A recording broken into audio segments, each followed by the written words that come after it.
Hello दोस्तों।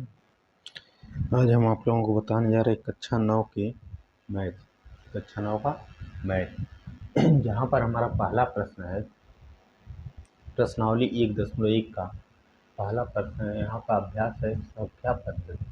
पहला प्रश्न है हमारा, क्या शून्य एक परिमेय संख्या है? क्या इसे इसे P अपान Q के रूप में व्यक्त के रूप में लिख सकते हैं, जहाँ P और Q पूर्णांक है और Q नॉट इक्वल टू 0।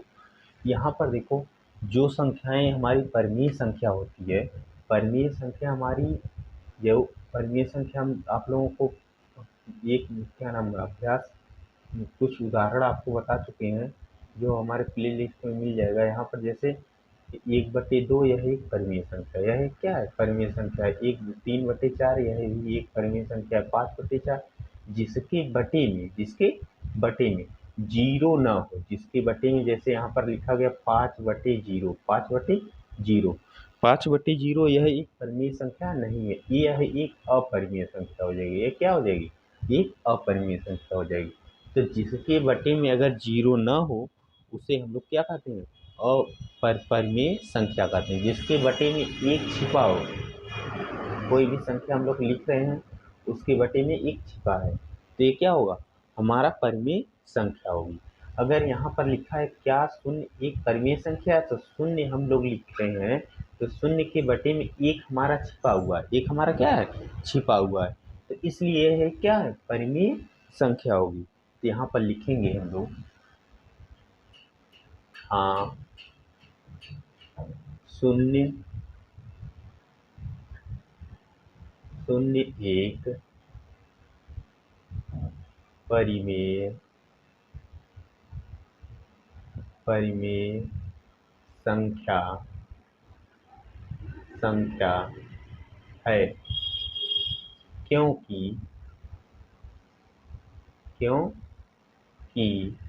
यहाँ पर शून्य एक परिमेय संख्या है। क्योंकि अब यहाँ पर शून्य एक परिमेय संख्या, जैसे आप लोगों को बताएं शून्य एक परिमेय संख्या, क्योंकि यहाँ पे हम लोग जीरो के बटे में एक लिख सकते हैं।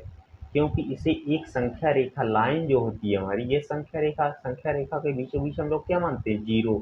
तो इस संख्या रेखा पर हम लोग उसको प्रदर्शित कर सकते हैं। संख्या रेखा पर हम लोग क्या कर सकते हैं? प्रदर्शित कर सकते हैं। तो क्योंकि इसे हम इसे इसे हम हम संख्या रेखा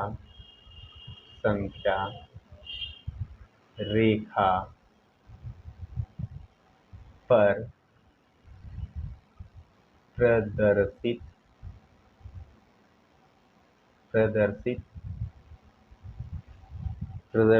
कर सकते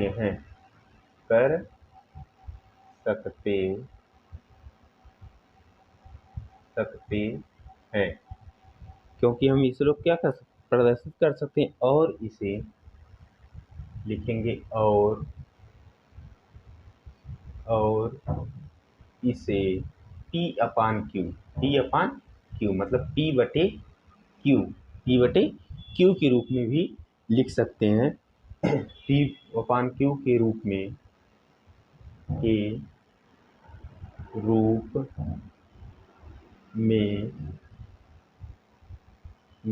लिख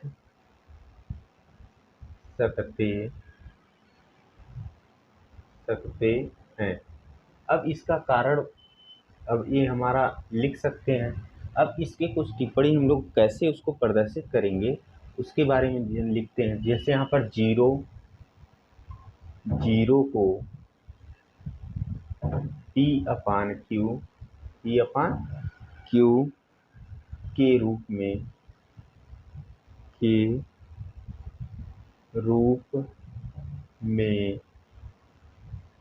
व्यक्ति। अब हम लोग P अपान Q के रूप में जीरो को कैसे व्यक्त करेंगे? यहाँ पर हम लोग लिखेंगे जीरो, क्या लिखेंगे? जीरो अपान 1। जीरो अपान क्या व्यक्त करने का तरीका हो जाएगा? 0/1 प्राप्त होता है। 0/1 हमें क्या होता है, प्राप्त होता है, 0/1 प्राप्त होता है जहाँ p बराबर हमारा क्या है, p का मान हमारा क्या है, p का मान हमारा 0 है। p बराबर क्या लिखेंगे, 0 लिखेंगे। और q बराबर हमारा क्या हो जाएगा, q बराबर 1, q बराबर क्या हो जाएगा, 1 और q बराबर 1 और q नॉट इक्वल टू, इसको नॉट इक्वल टू पढ़ेंगे, बराबर करके उसको काटेंगे तो उसको नॉट इक्वल टू पढ़ेंगे। यहाँ पर q नॉट इक्वल टू 0 है, मतलब q जो हमारा बटे में संख्या है p बटे q है, तो q का मान हमारा 0 नहीं है, q का मान हमारा 0 नहीं है, इसलिए है क्या है, परिमेय संख्या है। इसी प्रकार हमारा दूसरा सवाल है,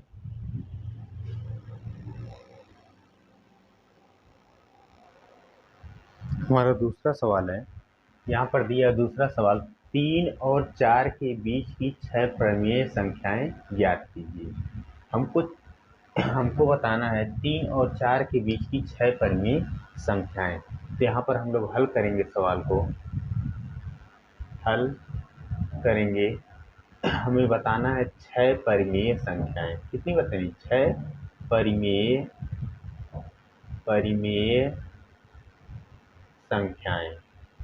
संख्याएं। तो हम लोग पहले 3 और 4 को, 3 और 4 को परिमेय संख्या में व्यक्त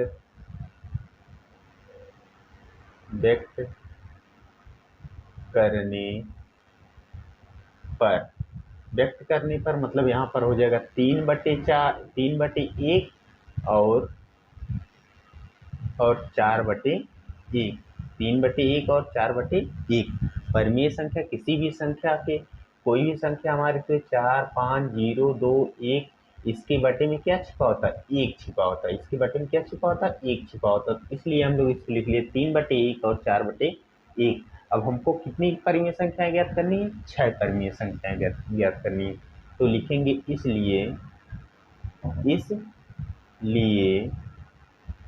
इसलिए हमारी क्या हो जाएंगी, यहाँ पर 6 और जितनी ज्ञात करनी होगी उससे एक उसमें जोड़ देंगे, तो यहाँ पर बराबर कितना हो जाएगा, 7 हो जाएगा।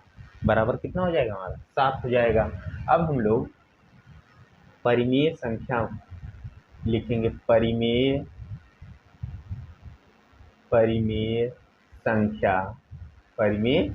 संख्या के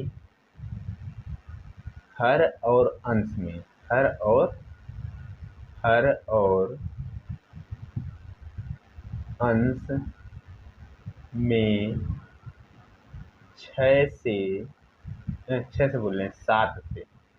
7 से गुणा करने पर, तो हमारी पहली संख्या है यहाँ पे 3/1, तो इसमें नीचे और ऊपर हमको क्या करना है, 7 से गुणा करना है, तो यहाँ हो जाएगा 7 बराबर, यहाँ हो जाएगा 7×21/7, 21/7।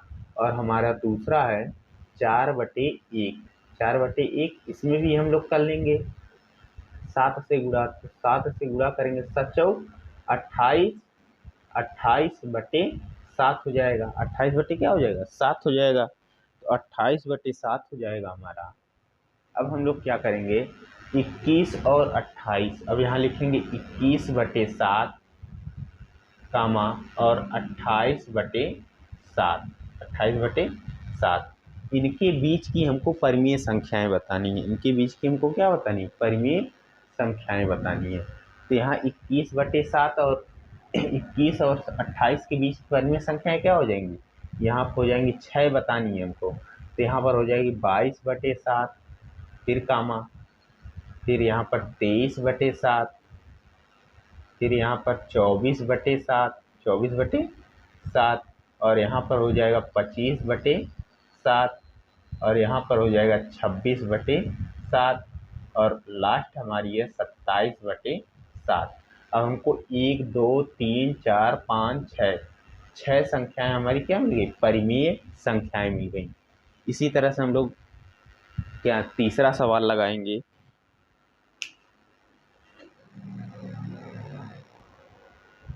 हेलो, अब हमारा तीसरा सवाल है। यहाँ पे तीसरा सवाल है 3/5 और 4/5 के बीच की 5 परिमेय संख्याएं ज्ञात कीजिए। जब यहाँ पर संख्या हमारी बटे में दी हुई है 3/5 और 4/5, इन दोनों के हर देखते हैं तो दोनों हर हमारे क्या है, समान है। दोनों हर हमारे क्या है, समान है।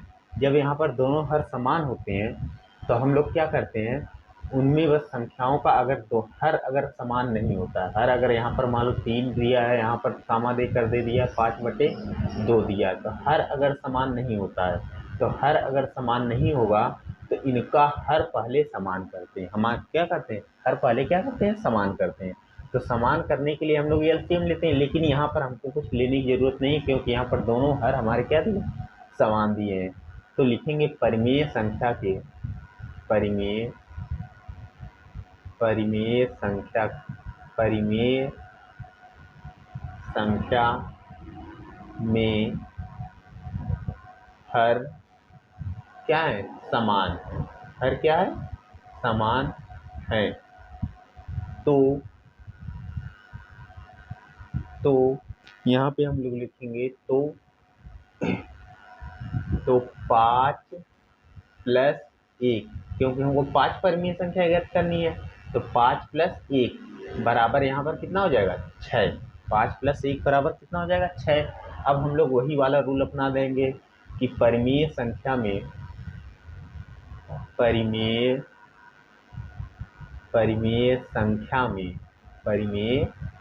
संख्या में 6 से नहीं तो लिखेंगे अंश और हर, अंश और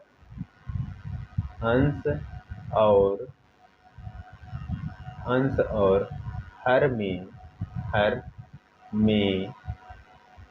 6 से गुणा करने पर, अंश और हर में 6 से गुणा करने पर, तो यहाँ पर हमारा हो जाएगा 3/5 गुणे 6, और यहाँ पर भी हो जाएगा गुणे 6, बराबर हमारा कितना आ जाएगा, 6×3 = 18/30। और दूसरा है हमारा 4/5 गुणे 6 बराबर 4×6 = 24/30। अब यहाँ पर हमारी संख्या आ गई नई वाली 18/30, 24/30। अब इनके बीच की हमको 5 परिमेय संख्याएं बतानी है। तो यहाँ हमको हो जाएगा हमारा 19/30, और फिर हो जाएगा यहाँ पर 20/30, 21/30, 22/30, और यहाँ पर हो जाएगा 23/30। ये हमारी हो जाएंगी 5 परिमेय संख्याएं। इसी प्रकार हमारा चौथा सवाल है।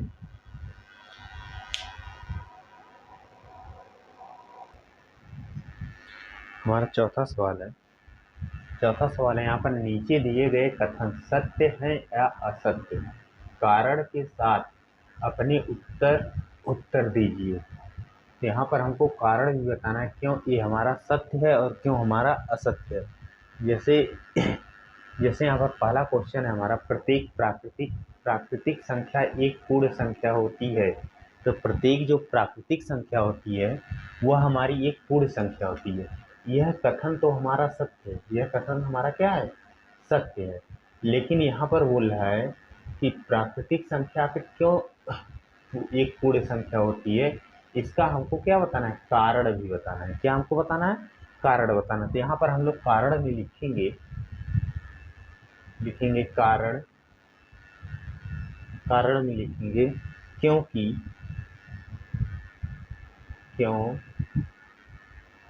क्योंकि क्योंकि पूर्ण जो संख्याएं होती हैं, जो हमारी क्या है, पूर्ण संख्याएं जो होती हैं वो हमारी प्राकृतिक संख्या होती है। जैसे यहाँ पर लिखेंगे पूर्ण क्योंकि पूर्ण संख्याएं, पूर्ण संख्या में, पूर्ण लिखेंगे पूर्ण संख्या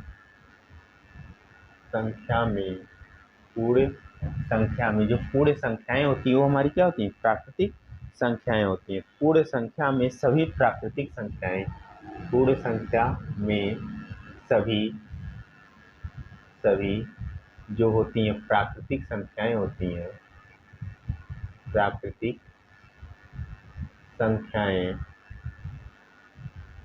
पूर्ण संख्या में सभी प्राकृतिक संख्याएं क्या होती हैं, शामिल होती हैं। क्या होती हैं, शामिल होती हैं। अब यहाँ पर पूर्ण संख्याएं जैसे 1, 0, 1, 2, ये सारी चीजें क्या हमारी पूर्ण संख्या है। अब यहाँ पर दूसरा क्वेश्चन है प्रत्येक पूर्णांक एक पूर्ण संख्या होती है। प्रत्येक जो पूर्णांक होती है वह पूर्ण संख्या नहीं होती है, क्योंकि उसमें जो होते हैं ऋणात्मक और धनात्मक दोनों संख्याएं होती हैं, इसलिए यह क्या है, असत्य है। अब हम लोग कारण में क्या लिखेंगे, कारण में लिखेंगे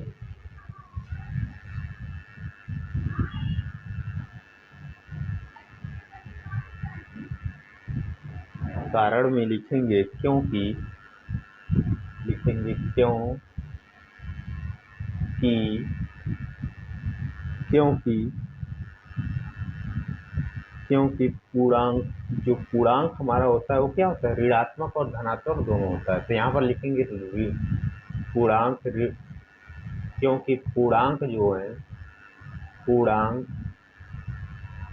क्योंकि पूर्णांक में क्या शामिल होते हैं, ऋणात्मक संख्याएं भी शामिल है। ऋणात्मक लिखेंगे, ऋणात्मक पूर्णांक भी होते हैं,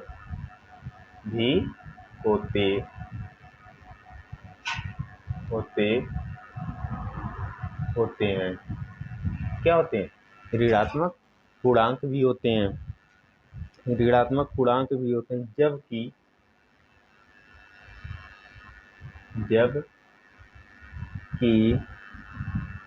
जबकि पूर्ण जो होती है हमारी संख्या होती है, पूर्ण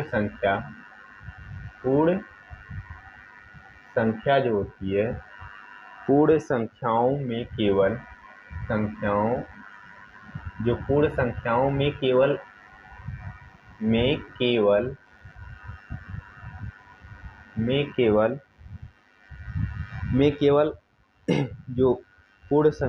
केवल जो होते हैं,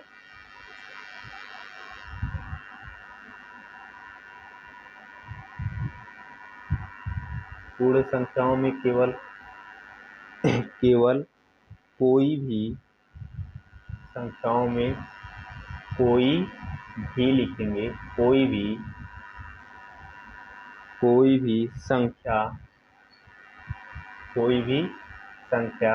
जो पूर्ण संख्या होती है उसमें कोई भी जो संख्या होती है वो हमारी ऋणात्मक नहीं होती है। यहाँ लिखेंगे कोई भी संख्या ऋणात्मक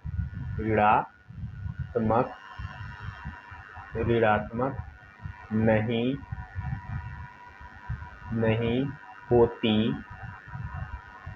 होती है। अब यहाँ पर हम लिखे हैं क्योंकि पूर्णांकों में जो होते हैं वो ऋणात्मक पूर्णांक भी होते हैं, जबकि पूर्ण संख्याएं जो होती हैं उसमें कोई भी संख्या जो होती है हमारी ऋणात्मक जो होती है वो नहीं होती है। इसी तरह हमारा तीसरा क्वेश्चन है प्रत्येक परिमेय संख्या एक पूर्ण संख्या है। हर जो परिमेय संख्याएं होती हैं वो पूर्ण संख्या नहीं, वो दोनों होती हैं। परिमेय संख्या जो पूर्ण संख्या भी होती है और पूर्णांक भी होते हैं, तो इसलिए यह क्या है, असत्य है, असत्य है। तो यहाँ पर लिखेंगे हम लोग कारण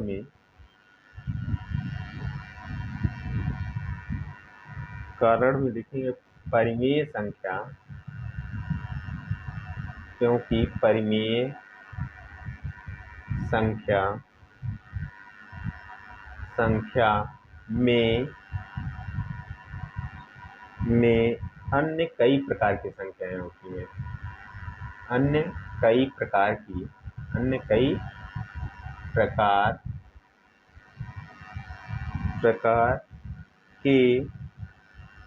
संख्याएं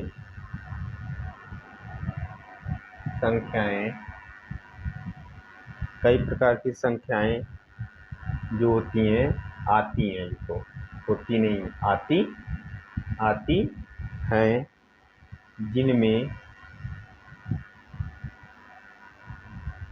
जिसको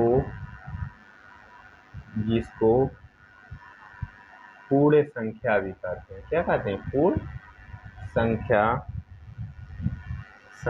के पूर्ण संख्या के रूप में प्रदर्शित करते हैं। पूर्ण संख्या के